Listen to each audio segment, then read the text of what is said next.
The lure of Pikes Peak, it's a chance in a lifetime. When we turn up into Colorado, you can see the mountain towering over Colorado Springs. It gives you that sense of achievement that you've made it. You've made it to the bottom, we haven't made it to the summit. We know it's going to be the most grueling 2 weeks of our lives, but we're not going to give up. Some call it America's most dangerous racetrack. The historic hill climb consists of 12.42 miles, 156 corners and more than 14,000 feet of elevation.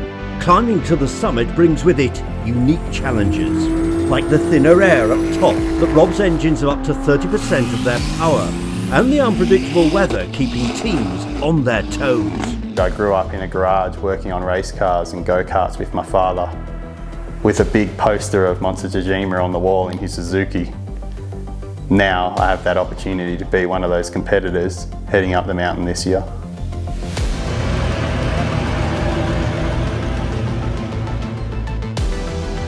The glory that some drivers have had at Pikes Peak is second to none. Going to the Pikes Peak Museum and seeing some of the names on the wall, Bobby Unser, Reese Millen, Rod Millen, Roman Dumas. The amount of names on those walls just gives you a sense of achievement just to be graced with the presence of those drivers, let alone be lining up as one of the 65 competitors this year. Back in 2018, I was lucky enough to be racing at World Time Attack in Sydney, Australia, and I met up with Kit, the owner of Project Import. From then on, this has grown to what it is today. I've now driven for Kit and the Project Import team 3 times in the last 3 years, and now we're going to conquer the mountain together. 70 days ago, I left Australia and landed into LAX, and the build process began. We had an S2000 body shell with a cage, but it wasn't good enough.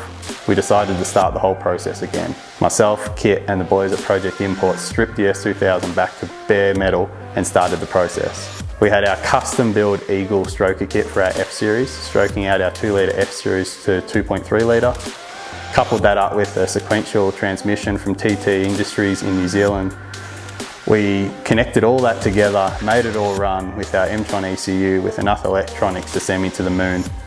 Coupled that with all our suspension, all our brakes, all our aero from RS Future and every other partner that's been involved in this process, we now have a S2000 F23C making 600 horsepower on low boost and a maximum of 800 when we want to wind it up.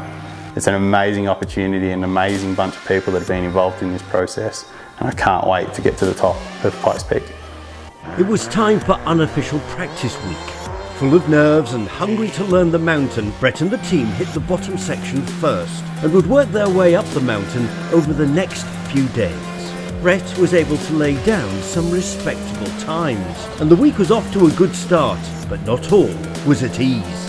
The challenges lurking at the upper sectors of the mountain had yet to be explored, and bringing with it exponentially more danger. The second day of unofficial practice, surreal experience turning up to Glen Cove, looking up at the mountains. There's snow, it's freezing cold, and I'm about to take off for the first time up the mountain. A solid day with some respectable times on the board. Now focusing on the next day, which is the one that scares me the most, and I'll be honest about that, is heading from Devil's Playground to the summit. We turned up to Devil's Playground, 4:30 AM, freezing cold, pitch dark, still have not seen the top section of the circuit yet. We jumped into the safety car and they drove all the drivers to the summit to show us what was going to approach us when we got into our cars. Little did I know, not too long later, I'll be in the S2000 and I made a rookie mistake at Cogs Cut. I ended up putting the S2000 off the edge into a dirt mound, ending our chances for the day. But the day wasn't over. With the amazing people from Project Import, they all jumped onto the car straight away, making sure I was okay before pulling all the damaged parts off the front of the car, sending me back up the mountain with no front body panels so I could experience what only some drivers have ever achieved, getting to the summit of Pikes Peak. When we reached the summit, we knew what needed to be done.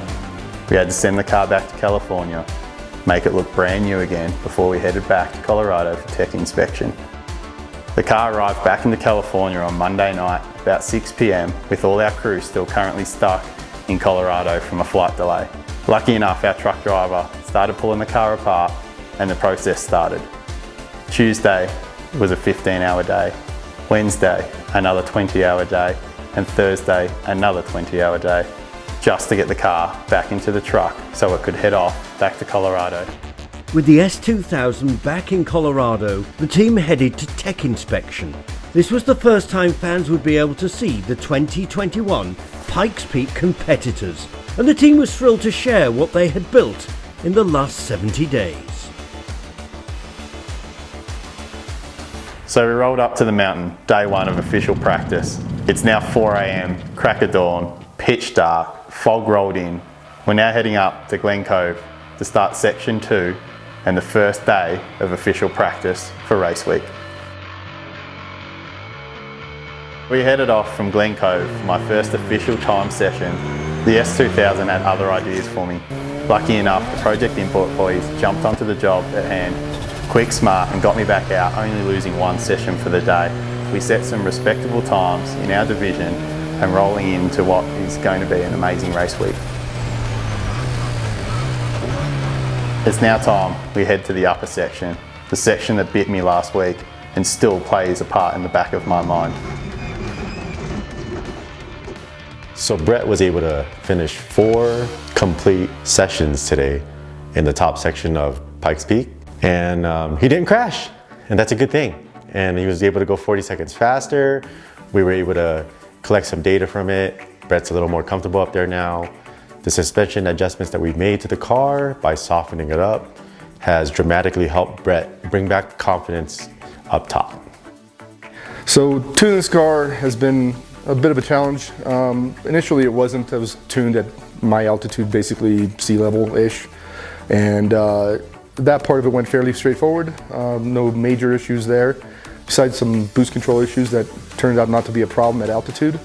We came out here and tested 2 weeks ago. The car ran fairly well. I definitely have to do some significant trimming for the altitude I didn't really expect. But luckily we were able to manage that pretty easily. I came home, had updates done and ready to go for the second test at the third sector. Landed here about midnight, heading towards 1 a.m. and we got to be up at 3 to go back up to the mountain and see if my adjustments have worked or not. We went over to Pikes Peak International Raceway to prep our car, and we learned that there was a crack in the manifold, in the turbo manifold. Actually a bunch of cracks. And fortunately, the TGA Performance guys over in Colorado Springs were able to lend us a welder, lend us a shop. Tony from UMS Tuning was able to fabricate it all back up, fix it. So Thursday was qualifying day, and it brought a new challenge for the team. It had rained the night before and the track was still wet, and it was a little bit rainy when we got there, which meant that we were going to start in the wet and the track would eventually dry. It was Brett's first time in the S2000 in the wet ever, and it was also the first time at Pikes Peak we had had a wet day. The weather in general had been very kind to us up until that point, with nothing but blue skies and dry track for Brett to learn the course and the various sections. And the way the qualifying at Pikes Peak works is you qualify with the bottom section and it's split into 3 days. And since our day of qualifying was in the wet, it meant that our qualifying position was probably not going to be that great, but the goal was just to make it up the mountain. And we set Brett up on his first run, did a nice recon run, and sent him up on a second one where he went for his qualifying lap. And after that, we were feeling pretty good. We didn't want to destroy the wets, and the goal of simply qualifying for the race was accomplished. And we ended up doing about as well as we had hoped. And by that point, the track had gotten really dry, so we opted to not set him out on dries because it was too wet for that, but also too dry to potentially, we may have damaged the wet tires.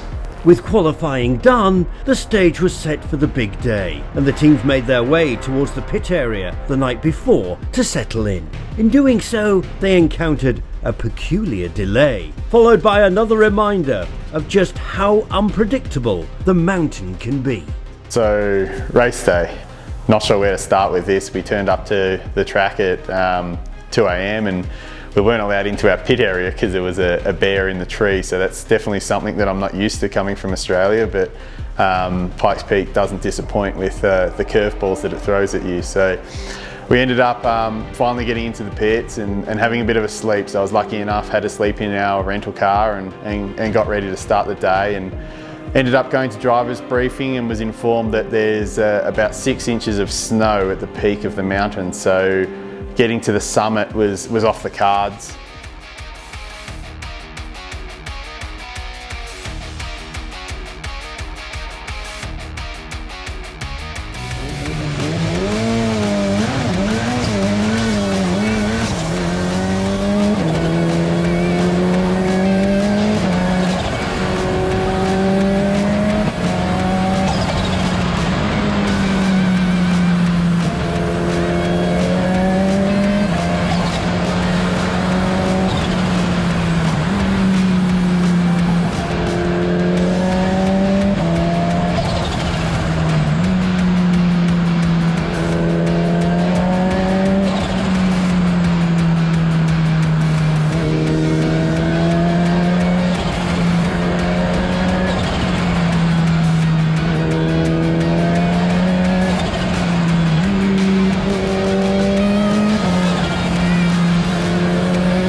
So getting to the finish line was probably one of the biggest achievements I've had in my motorsport career. I know we didn't get all the way to the summit, but I still had a massive sense of achievement.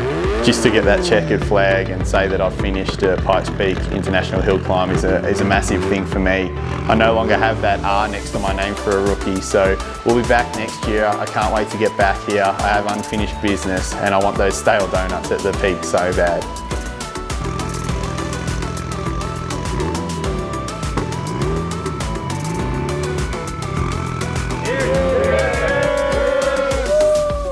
Thank you for watching, and be sure to subscribe for more Time Attack News coverage.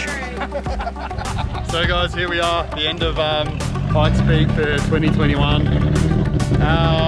We're up here, we didn't get all the way, as you can see, lots of cars, lots of snow, but we made it to the end. So from everyone, thank you very much. The car was blowing a bit of smoke on the way up here, but she's a good girl and she got us here. But yeah, thank you, and can't wait for next year.